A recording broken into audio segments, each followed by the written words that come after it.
Latest news ഇൻക്വസ്റ്റിലേക്ക് സ്വാഗതം. സംസ്ഥാനങ്ങൾ ഭരിക്കുന്നത് BJP സർക്കാരുകൾ ആണെങ്കിൽ കേന്ദ്ര മാർഗനിർദ്ദേശങ്ങളോ നിയമമോ ചട്ടമോ ഒന്നും ബാധകമല്ലേ? അങ്ങനെയൊന്നും സംഭവിച്ചിട്ടുണ്ടെങ്കിൽ കേന്ദ്ര സർക്കാർ കണ്ടില്ലെന്ന് നടിക്കുമോ? അതുമല്ലെങ്കിൽ കേന്ദ്രഭരണം BJPയുടെ കയ്യിലാണെങ്കിൽ BJP ഭരിക്കുന്ന ഏതെങ്കിലും ഒരു സംസ്ഥാനം കേന്ദ്ര നിർദ്ദേശങ്ങൾക്കും ചട്ടങ്ങൾക്കുമെതിരെ പ്രവർത്തിച്ചാൽ ഇന്ത്യ മഹാരാജ്യത്തെ കീഴ്വഴക്കമനുസരിച്ചല്ലേ തുടർന്നുള്ള കാര്യങ്ങൾ നടക്കുക? അതോ തറവാട്ടംഗമെടുത്ത തീരുമാനം കാരണവന്മാർ അങ്ങ് വിഴുങ്ങുമോ? ബിൽക്കീസ് ബാനു കൂട്ടബലാത്സംഗ കേസിൽ ശിക്ഷ അനുഭവിച്ചു വന്ന പ്രതികളെ ചട്ടവിരുദ്ധമായും കേന്ദ്ര നിർദ്ദേശങ്ങൾ വകവയ്ക്കാതെയും മോചിപ്പിച്ച ഗുജറാത്ത് സർക്കാർ നടപടിക്കെതിരെ കേന്ദ്ര സർക്കാർ തുടരുന്ന കുറ്റകരമായ മൗനത്തെ മുൻനിർത്തി ഇന്നത്തെ ഇൻക്വസ്റ്റ് ആരംഭിക്കുന്നു.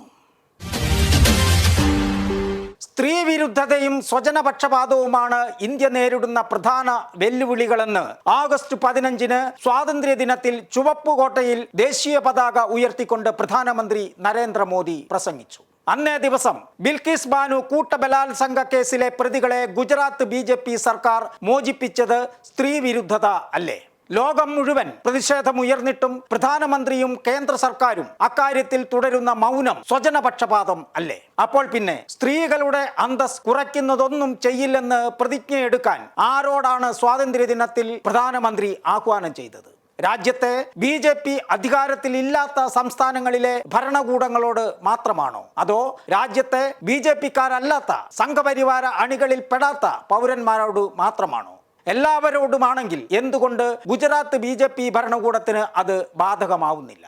നമ്മുടെ മാതൃരാജ്യത്തിന്റെ 75ാം സ്വാതന്ത്ര്യ വാർഷിക നാളിൽ ഓഗസ്റ്റ് 15 തിങ്കളാഴ്ച പ്രധാനമന്ത്രി നരേന്ദ്രമോദി സ്ത്രീകൾ ബഹുമാനിക്കപ്പെടുന്ന ഇന്ത്യയെക്കുറിച്ച് ചെങ്കോട്ടയിൽ വാചാലനാവുന്നതിനിടെ ഗുജറാത്തിലെ ഗോദ്ര ജയിലിൽ നിന്നും ലോകം ഇന്ത്യയെ നോക്കി മൂക്കത്തി വിരൽ വെച്ചു പോയ കൂട്ടബലാത്സംഗികളുടെ കാൽ തൊട്ട് വന്ദിച്ചും തിലകം ചാർത്തിയും മധുരം നൽകിയും സ്വീകരിച്ചവർ പ്രധാനമന്ത്രിയുടെ ആഹ്വാനം അനുസരിച്ച് രാജ്യത്തെ സ്ത്രീകളുടെ അന്തസ് ഉയർത്തുകയാണോ ചെയ്തത്? ഇതൊക്കെ നിയമവിരുദ്ധവും ചട്ടലംഘനവും കേന്ദ്ര സർക്കാർ നിലപാടിനും നിർദ്ദേശത്തിനും വിരുദ്ധവുമാണെങ്കിൽ സംഭവം നടന്ന് ഇന്നേക്ക് 6 ദിവസമായിട്ടും പ്രധാനമന്ത്രിയോ കേന്ദ്ര സർക്കാരോ എന്തുകൊണ്ട് പ്രതികരിക്കുന്നില്ല? ബിൽക്കീസ് ബാനു കൂട്ടബലാത്സംഗ കേസിലും അവരുടെ കുടുംബാംഗങ്ങളെ കൊലപ്പെടുത്തിയ കേസിലും ഗുജറാത്ത് സർക്കാരിന്റെ ശുപാർശയിൽ ശിക്ഷയിളവ് ലഭിച്ച കുറ്റവാളികളിൽ ചിലർ നല്ല മൂല്യങ്ങൾ കാത്തുസൂക്ഷിക്കുന്ന ബ്രാഹ്മണരാണെന്ന് കഴിഞ്ഞ ദിവസം പറഞ്ഞത് ഗുജറാത്ത് BJP MLA CK രാഹുൽജിയാണ്. അതേ അഭിപ്രായം തന്നെയാണോ പ്രധാനമന്ത്രിക്കും കേന്ദ്ര സർക്കാരിനുമെന്നറിയാൻ ഈ രാജ്യത്തെ ഏതൊരു പൗരനും അവകാശമുണ്ട്. ചുരുങ്ങിയ പക്ഷം നീതിയിലുള്ള വിശ്വാസം ഇളകിയിരിക്കുന്നു എന്ന് പറഞ്ഞ് രംഗത്ത് വന്നിരിക്കുന്ന ബിൽക്കീസ് ബാനുവിനെങ്കിലും അവകാശമുണ്ട്. വനിതാ ശാക്തീകരണത്തെക്കുറിച്ച് ചെങ്കോട്ടയിൽ മോദി നടത്തിയ വായ്ത്താരിയും ബിൽക്കീസ് ബാനു കേസിലെ പ്രതികളെ മോചിപ്പിച്ച ഗുജറാത്ത് BJP സർക്കാരിൻ്റെ അനീതിയും തമ്മിലുള്ള അന്തരം കണ്ട് അന്തിച്ചു നിൽക്കുകയാണ് രാജ്യത്തെ ജനാധിപത്യ ബോധമുള്ളവർ. ഏത് ശിക്ഷയ്ക്കും മേലെയുള്ള ശിക്ഷ വേണമെന്ന് പെണ്ണിൻ്റെ മാനത്തിന് വില കൽപ്പിക്കുന്നവർ കരുതുന്ന കൂട്ടബലാത്സംഗ കേസിലെയും കൂട്ടക്കുരുതിയിലെയും പ്രതികളുടെ ശിക്ഷ ഇളവ് ചെയ്തതാവട്ടെ ഗുരുതര ചട്ടലംഘനത്തിലൂടെയും ആണ്.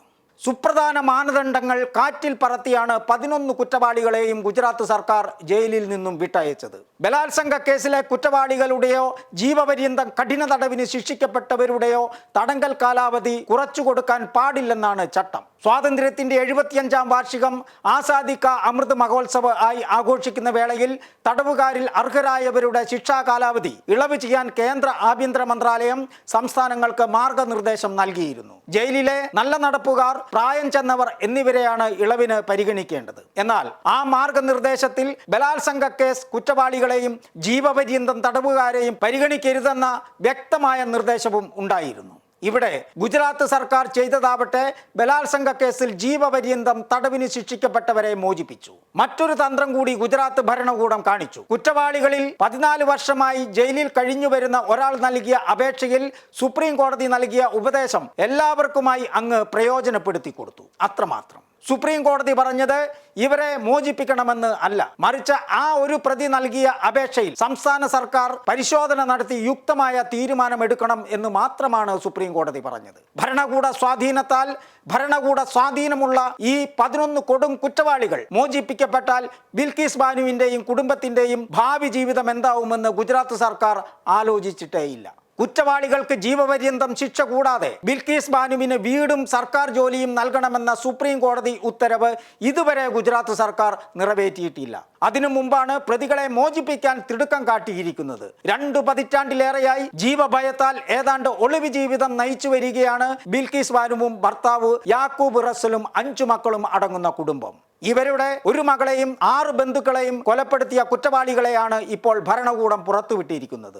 ഇപ്പോൾ തന്നെ പലയിടത്തേക്കും മാറി മാറി താമസിച്ചാണ് അവർ കഴിഞ്ഞു പോരുന്നത്. കുറ്റവാളികൾക്കുള്ള പ്രതികാര വാഞ്ചയും ഭരണകൂട സ്വാധീനവും മുന്നിൽ കണ്ടാണ് കേസിന്റെ വിചാരണ ഗുജറാത്തിന് പുറത്തും മുംബൈയിലുമായി നടത്താൻ സുപ്രീം കോടതി മുമ്പ് നിർദ്ദേശിച്ചതെന്ന് ഓർക്കണം. രാജ്യം കണ്ട ഏറ്റവും ഭയാനകമായ ഒരു കുറ്റകൃത്യത്തിലെ പ്രതികൾ BJP സർക്കാരിന്റെ പ്രത്യേക താല്പര്യത്തോടെ പുറത്തിറങ്ങിയിരിക്കുകയാണ്. ഇപ്പോൾ ഭയം തോന്നുന്നുവെന്ന് ബിൽക്കീസ് ബാനുവിന്റെ ഭർത്താവും നീതിയിൽ വിശ്വാസം കുറയുന്നു, ജീവിക്കാനുള്ള അവകാശം തിരികെ തരണമെന്ന് ബിൽക്കീസ് ബാനുവും പറയുന്നത് വെറുതെയല്ല.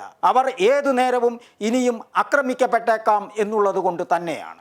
അത് സംസ്ഥാനങ്ങളുടെ സ്വയം തീരുമാനാവകാശമല്ലേ എന്ന് പറഞ്ഞ് പ്രധാനമന്ത്രിക്കോ കേന്ദ്ര സർക്കാരിനോ വിമർശനങ്ങളിൽ നിന്നും ഒഴിഞ്ഞു മാറാൻ ഇവിടെ സാധ്യമല്ല. ഗുജറാത്ത് സർക്കാരിനൊപ്പം കേന്ദ്രവും പ്രതിക്കൂട്ടിൽ നിൽക്കേണ്ടതുണ്ട്. അതെന്തുകൊണ്ടാണെന്ന് നോക്കാം.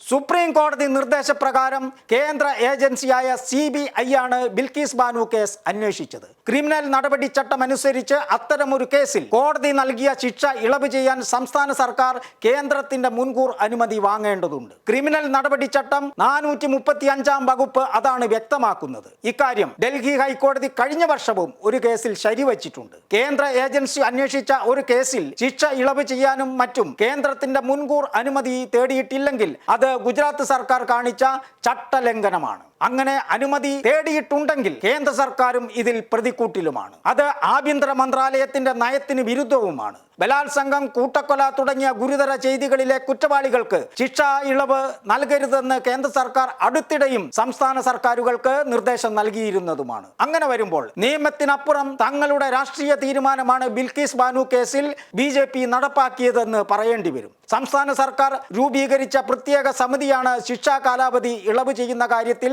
ശുപാർശ ചെയ്തിരിക്കുന്നത്. ആ സമിതിയിലെ അംഗങ്ങൾ മോചിപ്പിക്കപ്പെട്ടവർ നല്ല ബ്രാഹ്മണരാണെന്ന് പറഞ്ഞ BJP MLA CK രാഹുൽജിയാണ്. മറ്റൊരു BJP MLA ആയ സുമൻ ചൗഹാൻ, മറ്റു ചില BJP അംഗങ്ങൾ എന്നിവരും ആജ്ഞാനുവർത്തികളായ ഏതാനും ഉദ്യോഗസ്ഥരും ആയിരുന്നു. നീതിപീഠ പ്രതിനിധിയായി ഉണ്ടായിരുന്നത് സെഷൻസ് ജഡ്ജി മാത്രമായിരുന്നു എന്നും അറിയുന്നു. ഈ സമിതി യോഗം ചേർന്ന് എത്രത്തോളം നിയമവശങ്ങൾ പരിശോധിച്ചുവെന്ന് വ്യക്തമാക്കുന്നതാണ് മുൻപിൻ നോക്കാതെയുള്ള പ്രതികളുടെ മോചനം. സംഭവിച്ചത് അബദ്ധമല്ല, നിയമവശങ്ങളിലെ അറിവില്ലായ്മയുമല്ല, BJPയുടെ രാഷ്ട്രീയം നടപ്പാക്കൽ മാത്രമായിരുന്നെന്നതിന് തെളിവാണ് ഇത്രയൊക്കെ വിമർശനങ്ങൾ ഉണ്ടായിട്ടും ഉത്തരവാദപ്പെട്ടവർ കാണിക്കുന്ന ഈ കൊടും മൗനം.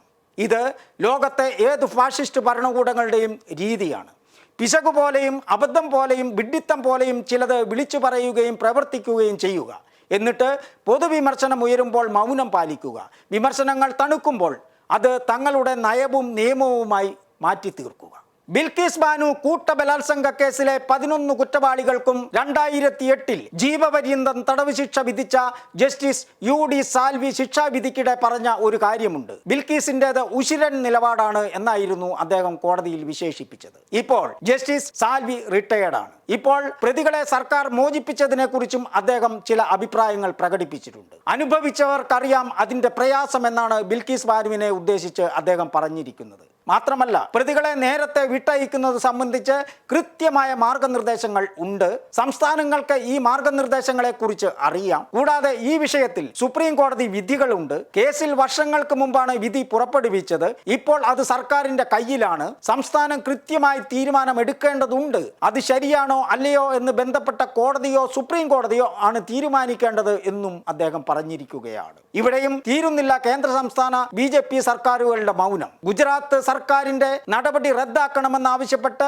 സംയുക്ത പ്രസ്താവനയുമായി മനുഷ്യാവകാശ പ്രവർത്തകരും ചരിത്രകാരന്മാരും ബ്യൂറോക്രാറ്റുകളും ഉൾപ്പെടെ 6000-ൽ അധികം പ്രമുഖരും രംഗത്ത് വന്നിരിക്കുകയാണ്. പ്രതികളെ വിട്ടയച്ച നടപടി റദ്ദാക്കണമെന്ന് ഇവർ സുപ്രീം കോടതിയോട് അഭ്യർത്ഥിച്ചു. കുറ്റവാളികളെ നേരത്തെ വിട്ടയച്ച നടപടി നീതിയെ തകർക്കുന്നതാണെന്ന് ഈ പ്രമുഖർ തുറന്നടിച്ചു. സാധാരണക്കാർ, തൊഴിലാളികൾ, മനുഷ്യാവകാശ പ്രവർത്തകർ, പ്രമുഖ എഴുത്തുകാർ, ചരിത്രകാരന്മാർ, പണ്ഡിതന്മാർ, സിനിമാ നിർമ്മാതാക്കൾ, മാധ്യമ പ്രവർത്തകർ, മുൻ ബ്യൂറോക്രാറ്റുകൾ എന്നിവർ എല്ലാം ഉൾപ്പെടും ഈ സംയുക്ത പ്രസ്താവന ഇറക്കിയവരിൽ. Saheli women's resource centre, Gamana Mahila Samooha, Bega collective, all India progressive women's association തുടങ്ങിയ സംഘടനകളും സംയുക്ത പ്രസ്താവനയിൽ ഒപ്പുവെച്ചിട്ടുണ്ട്. നമ്മൾ സ്വാതന്ത്ര്യം ആഘോഷിക്കുകയും സ്വാതന്ത്ര്യ ദിനത്തിൽ അഭിമാനം കൊള്ളുകയും ചെയ്യേണ്ട ദിവസം ഇന്ത്യയിലെ സ്ത്രീകൾ കണ്ടത് കൂട്ടബലാത്സംഗ കൂട്ടക്കൊലക്കേസ് പ്രതികളെ നേരത്തെ വിട്ടയച്ച ഒരു സർക്കാരിന്റെ നടപടിയാണ്. ഇത് ഞങ്ങളെ നാണിപ്പിക്കുന്നു എന്നാണ് സംയുക്ത പ്രസ്താവനയിൽ ഇവർ പറയുന്നത്. ഒരു സ്ത്രീ എന്ന നിലയിലും സർക്കാർ ഉദ്യോഗസ്ഥ എന്ന നിലയിലും തനിക്കാകെ വിശ്വാസം നഷ്ടപ്പെട്ടിരിക്കുകയാണ്. ഭയമില്ലാതെ സ്വതന്ത്രമായി ശ്വസിക്കാനുള്ള അവളുടെ അവകാശത്തെ ഇല്ലാതാക്കാൻ നമുക്കാവില്ല. ഒപ്പം സ്വയം ഒരു സ്വതന്ത്ര രാഷ്ട്രമെന്ന് വിളിക്കാനും നമുക്ക് കഴിയില്ല എന്നാണ് സ്മിത സബർവാൾ IAS ട്വീറ്റ് ചെയ്തത്. ബിൽക്കീസ് ബാനുവിന്റെ അഭിഭാഷക ശോഭ ഗുപ്തയും രംഗത്തെത്തി. ഈ ദാക്ഷിണ്യം കാണിക്കലോടെ കൊലപാതകത്തിനും ബലാത്സംഗത്തിനും ശിക്ഷിക്കപ്പെട്ട മുഴുവൻ പ്രതികളും ശിക്ഷയിളവിന് അപേക്ഷിക്കുമെന്ന് അവർ പറഞ്ഞു. കുറ്റകൃത്യത്തിന്റെ മൊത്തത്തിലുള്ള ഗൗരവം പരിശോധിക്കാതെയാണ് പ്രതികളെ വിട്ടയക്കാൻ തീരുമാനിച്ചതെന്നും അവർ തുറന്നടിച്ചു. എല്ലാ പീഡനക്കേസ് പ്രതികളും 14 വർഷത്തെ തടവിന് ശേഷം ഇനി മോചനത്തിന് അപേക്ഷിക്കുമെന്നാണ് തോന്നുന്നത്. ഈ കേസിൽ പ്രതികളെ വിട്ടയച്ച സാഹചര്യത്തിൽ മറ്റ് പീഡനക്കേസ് പ്രതികളും മോചനം ആവശ്യപ്പെടുന്നതിന് എന്താണ് തടസ്സമെന്നും ശോഭ ഗുപ്ത ചോദിച്ചു. ഇതുകൂടാതെ രാജ്യത്തെ പ്രതിപക്ഷ ഉൾപ്പെടെ പ്രമുഖ രാഷ്ട്രീയ പാർട്ടി നേതാക്കളും രംഗത്ത് വന്നിട്ടുണ്ട്. ഇനി പ്രധാനമന്ത്രി നരേന്ദ്രമോദി പറയണം, സ്ത്രീകൾക്ക് വേണ്ടി അങ്ങ് ചെങ്കോട്ടയിൽ ഉയർത്തിയ ശബ്ദം ആത്മാർത്ഥതയോടെ ആയിരുന്നു, അതോ വെറും ആചാരമായിരുന്നു? ആത്മാർത്ഥമായിരുന്നെങ്കിൽ ഇത്രയൊക്കെ വിമർശനങ്ങൾ ഉയർന്നിട്ടും വീണ്ടും വിചാരമില്ലാത്തത് എന്തുകൊണ്ടാണ്? രാജ്യം ഭരിക്കുന്ന BJPയും ഭാരത സ്ത്രീകളോടുള്ള തങ്ങളുടെ സമീപനം ഇത് തന്നെയാണെന്ന് സമ്മതിക്കണം. പ്രതികളെ മധു കൊടുത്ത് തിലകം ചാർത്തി കാൽ തൊട്ട് തൊഴുത് സ്വീകരിച്ച സംഘപരിവാരം അമ്മ പെങ്ങന്മാരുള്ള നാട്ടിലൂടെയാണ് ഇവരെ എഴുന്നള്ളിക്കുന്നതെന്ന് മറക്കേണ്ട. ബ്രിട്ടീഷുകാരുടെ ഷൂ നക്കിയവർക്ക് ബലാത്സംഗികളുടെ കാൽ തൊട്ട് തൊഴാൻ ഒരു മടിയും ഉണ്ടാവില്ല. പക്ഷേ എല്ലാവരും അത് കാത്തല്ല നിൽക്കുന്നതെന്ന് മറക്കേണ്ടെന്ന് ഓർമ്മിപ്പിച്ച് ഇന്നത്തെ ഇൻക്വസ്റ്റ് പൂർണ്ണമാവുന്നു.